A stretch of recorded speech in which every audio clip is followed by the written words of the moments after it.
এবার বাংলাদেশকে যে বার্তা দিল ভারত। বাংলাদেশের অন্তর্বর্তীকালীন সরকারের উপদেষ্টা মাহফুজ আলমের এক মন্তব্যের বিষয়ে কড়া প্রতিবাদ জানিয়েছে ভারত। ভারতের পররাষ্ট্র মন্ত্রণালয় ঢাকার কাছে এ বিষয়ে আনুষ্ঠানিক প্রতিবাদ জানিয়েছে বলে পররাষ্ট্র মন্ত্রণালয়ের মুখপাত্র রণধীর জয়সওয়াল জানিয়েছেন। সংবাদ সম্মেলনে বাংলাদেশের অন্তর্বর্তী সরকারের সঙ্গে সম্পর্ক উন্নয়নে ভারতের আগ্রহের কথা পুনর্ব্যক্ত করেন জয়সওয়াল। তিনি বলেন, ভারত বারবার বাংলাদেশের জনগণ ও অন্তর্বর্তী সরকারের সঙ্গে সম্পর্ক গড়ে তোলার আগ্রহের ইঙ্গিত দিয়েছে।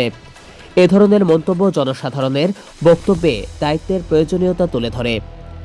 সরকারি চাকরিতে কোটা বিরুদ্ধে গড়ে ওঠা আন্দোলনের মুখে গত 5 আগস্ট বাংলাদেশ ছেড়ে ভারতে পালিয়ে যান শেখ হাসিনা।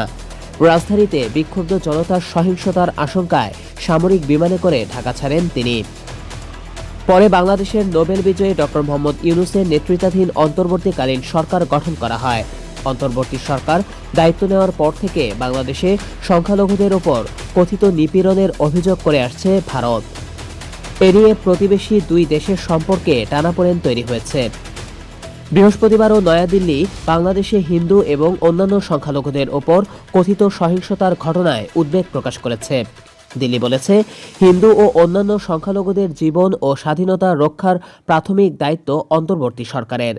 ভারতের পররাষ্ট্র সচিব বিক্রম মিশ্রি বাংলাদেশ সফর শেষে ফিরে যাওয়ার 2 সপ্তাহ পর রাজ্যসভায় দেওয়া বক্তৃতায় দেশটির পররাষ্ট্র প্রতিমন্ত্রী কীর্তি বর্ধন সিং ওই মন্তব্য করেন।